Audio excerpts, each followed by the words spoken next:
بسم اللہ الرحمن الرحیم۔ سامعین کرام، میں منصف علی اور آپ میرا یوٹیوب اور فیس بک چینل دیکھ رہے ہیں۔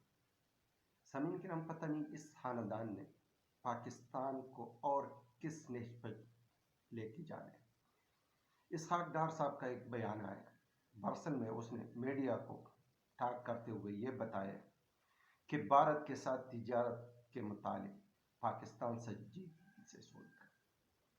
میں آپ لوگ کو یہ بتا دوں کہ اسحاق ڈار صاحب پہلے وزیر خزانہ تھے۔ جس طرح اس نے ملک کا بیڑا غرق کیا، جس طرح اس نے معیشت کو زمین بوس کر دیا، جس نے اپنے کمالات سے اس پاکستان کی چلتے پھرتے معیشت کا ستیہ ناش کر دیا، اب وہ خارجی محاذ پہ بھی کچھ ایسے ہی گل کھلا رہے ہیں۔ یہ وہی خاندان ہے جو کبھی ان کے شادیوں میں دعوت پہ چلے جاتے یا شادیوں پہ ان کو بلا لیتے۔ ان کو پتہ نہیں ہے خارجی معاملات ملکوں کے کوئی عزت ہوتی ہے، کوئی ایم ہوتی ہے، کوئی رسپیکٹ ہوتی ہے، اور اس کی دجیہ اس طرح نہیں اڑا جاتا، کیونکہ اسحاق ڈار صاحب کو خارجی معاملات کا کوئی بھی ایکسپیرینس نہیں ہے۔ ان کو نواز شریف صاحب کے ائمہ پہ اور ان کے کہنے پر وزیر خارجہ کا سیٹ تو دیا گیا، لیکن کیا وہ پاکستان کا مورال بلند کرنے والا ہے یا مزید ان کو زمین بوس کر رہا ہے؟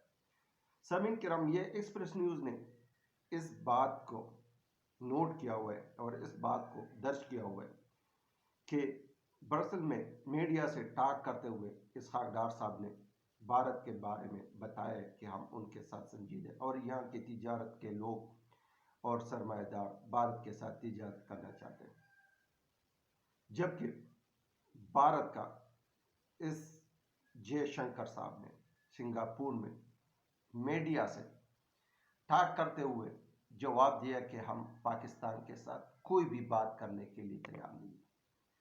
وہی دہشت گردی والا رونا دھونا، پاکستان دہشت گرد ملک ہے، پڑوسی استحکام ہونا چاہیے، لیکن بدقسمتی سے ہمارا پڑوسی استحکام میں بھی نہیں ہے۔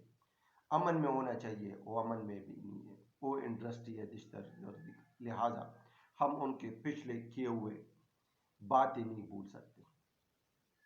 جبکہ ہم بھارت کو کیا دے سکتے ہیں؟ بھارت صرف اور صرف ہم کیوڑا سے ان کو نمک دے سکتے، ان کے کام آ سکتا ہے، باقی وہاں سے ہمیں پیاز ٹماٹر اور وہ بھی یہاں زمینداروں کا اور کسانوں کا نقصان ہونے کے مترادف ہوتا ہے۔ یہ نہیں ہے کہ بھارت کے ساتھ تجارت نہیں کرنا چاہیے، تجارت ہر ملک کے ساتھ کرنا چاہیے، پڑوسی کے ساتھ تجارت کا بڑے فائدے ہوتے ہیں، لیکن اسحاق ڈار صاحب کو کسی سے پوچھ لیتے، کسی سے مشورہ کر لیتے، یا کوئی ایسی رسمی حد و حال پہ چلے جاتے، یا کوئی یہ نہیں ہے کہ بندے کے اپنے اندر والی بات جو ہے نا منہ پہ آ جائے، کیونکہ اب آپ ملک کی نمائندگی کر رہے تو ملک کو اس طرح چوراہے میں شرمندہ نہیں کرنا چاہیے۔ اب دیکھنا یہی ہے کہ پاکستان اس پہ کون سا ریئیکشن دیتے ہیں۔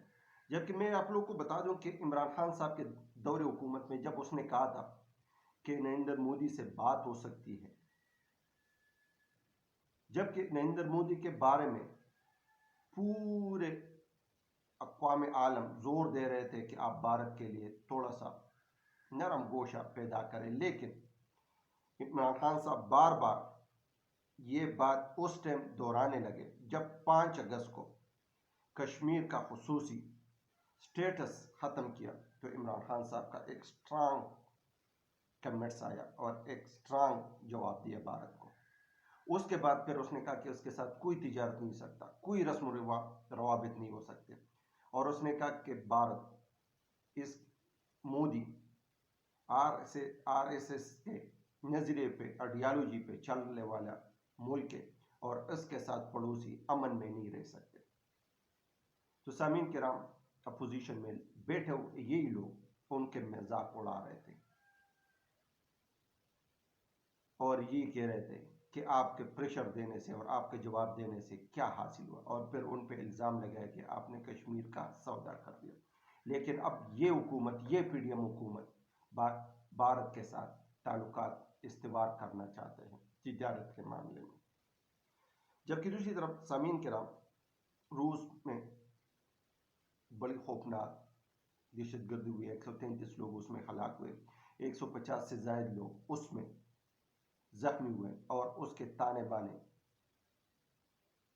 کیونکہ 10-11 بندے پکڑے گئے اور اس میں ایک بندہ ازبک زبان بولتا ہے، اور اس کا ایک آڈیو بھی سامنے آئی ہے، وہ کہہ رہے کہ یہ پیسوں کے لیے ہم نے کیا ہے. تو ان کے تانے بانے یوکرین جنگ کے ساتھ ملے، کیونکہ یوکرین جنگ میں یورپ اور امریکہ پش پناہی کر رہے اور ان کو اسلحہ دے رہے. اب دیکھنا یہ ہے کہ روس اس کے جواب میں کیا حکمت عملی اپناتا ہے، کیونکہ اس کے نتائج بڑے سنگین ہو سکتے ہیں. جبکہ دوسری طرف بھارت کے بارے میں ایک اور بھی خبر ہے کہ امریکی کمیشن نے بھارت کو انسانی حقوق کے بارے میں تشویشناک ملک قرار دینے کی سفارش کی. ماہرین نے کہا کہ بھارت اقلیتوں کے لیے ایک تشویشناک ملک، خاص طور کے اچھوت ہندو کے لیے، مسلمانوں کے لیے اور عیسائیوں کے ظلم زیادتی کے حوالے سے. جس طرح باقی ملکوں میں، باقی جو تشویشناک ملک ہیں ان کے فہرست میں بھارت کو بھی شامل کیا جائے. جبکہ دوسری خبر یہی ہے کہ بھارت میں اب انتخابات آنے والے، اور ہر انتخابات آنے پہ بھارت ایک فلیگ آپریشن ایڈونچر کر سکتا ہے. یہ بھی ایکسپریس نیوز نے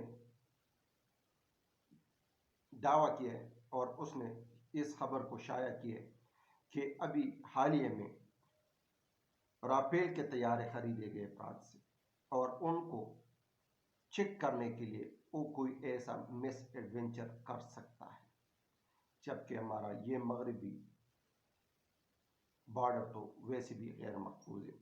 جبکہ اس کے برخلاف ہمارا جو افغانی بارڈر تھا، اس پہ بھی ایک ویڈیو سامنے آئی ہے، وہ بھی ایکسپریس نیوز نے چلائی ہے، اور اس میں یہ دیکھا جا سکتا ہے کہ حافظ گل صاحب کا گروپ جو TTP کا کمانڈر ہے، تحریک طالبان کے ساتھ نظر آ رہے ہیں. اور تحریک طالبان کا کمانڈر یحییٰ، وہ ان کو انسٹرکشن دے رہے کہ کس طرح آپ نے پاکستان آرمی کے پوسٹوں پہ حملہ کرنا ہے، کون کون سے اسلحہ استعمال کرنا ہے، زخمیوں کو کیسے واپس لے کے آنا ہے. تو بدقسمتی سے ہمارے یہ بارڈر بھی غیر محفوظ نظر آ رہے ہیں، کیونکہ یہ خبر ایکسپریس نیوز نے تو شائع کی ہے اور چلایا، لیکن اس سے یہی پتہ چلتا ہے کہ یہ خبر اداروں کے اور ہمارے فورسز کے ائمہ کے خلاف نہیں چلا سکتا. تو اس سے یہ پتہ چلتا ہے کہ یہ مصدقہ خبر ہے. جبکہ دوسری طرف اگر دیکھا جائے تو ہمارا ایران کے ساتھ بھی تعلقات اچھے نہیں ہیں. ان لوگوں نے ہمارے